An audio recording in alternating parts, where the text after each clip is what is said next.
मणिपुर से मैंने अपने तरफ से ऑलमोस्ट 50 स्टूडेंट्स को फाइनेंस किया है अपने पॉकेट से कि वो आकर वो वापस त्रिपुरा लौट सके, क्योंकि मेरे ख़राब समय में बहुत त्रिपुरा मेरे संग खड़े थे।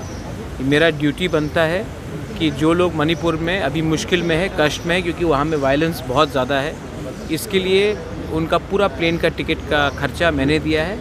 वो अभी पहुँच रहे, तो मुझे लगा कि हम और अपने वॉरियर्स के साथ उनको रिसीव करें और उनको बताएं, उनको एक बात दिखाना। कभी कभी अपने लोगों को बताना भी पड़ता है कि मेरे ख़राब टाइम में वो मेरे साथ थे, तो उनके ख़राब टाइम में भी मुझे उनके साथ रहना चाहिए। दिस इज़ माई ड्यूटी और मैं अपना ड्यूटी निभा रहा हूँ।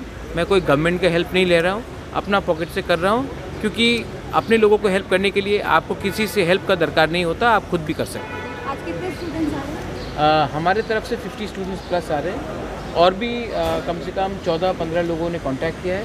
उनको भी 1-2 दिन में लाने का पूरा कोशिश करूँगा। आई थिंक गवर्नमेंट भी अब कुछ कर रहा है, क्योंकि हमने किया तो गवर्नमेंट भी अब कुछ कर रहा है हमारे बाद। तो ठीक है, अगर हमने कुछ किया और गवर्नमेंट ने उसके बाद कुछ किया, तो हमने भी गवर्नमेंट को मोटिवेट किया है अपने लोगों को वापस लाने के लिए।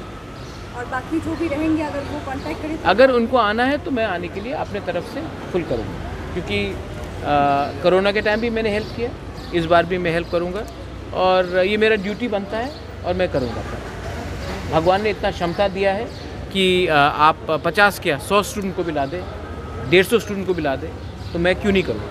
इलेक्शन के टाइम मेरे गरीब त्रिपुरा लोगों ने अपने पॉकेट से मुझे 200 रुपये, 500 रुपये, 1000 रुपये, 2000 रुपये दिया था, तो मैं क्या अपने लोगों के लिए 1 लाख 2 लाख रुपये खर्चा नहीं कर सकता हूँ लाने के लिए? क्यों नहीं करूँगा, 100%।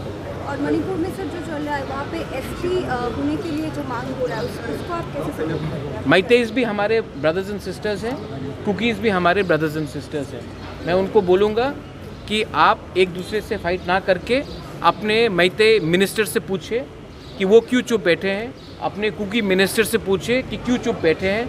आप एक आम आदमी को नहीं मारकर अपने एमएलए, अपने मिनिस्टर से पूछिए कि इस टाइम आप गवर्नमेंट में क्यों बैठे हैं और अपने लोगों के साथ क्यों नहीं खड़े हैं।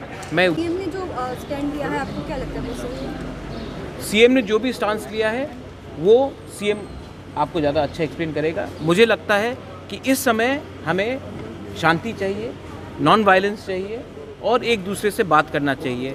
इस सिचुएशन में आम आदमी का घर जल रहा है, आम आदमी का चर्च और मंदिर जल रहा है, एक मिनिस्टर का गाड़ी को कुछ नहीं हुआ है। और इसके पीछे कौन है? पॉलिटिशियंस है। आप पॉलिटिशियंस से सवाल पूछिए और एक दूसरे को अटैक मत कीजिए। इसमें नुकसान कॉमन आदमी का हो रहा है, कॉमन फैमिलीज़ का हो रहा है और उन्हीं का नुकसान हो रहा है।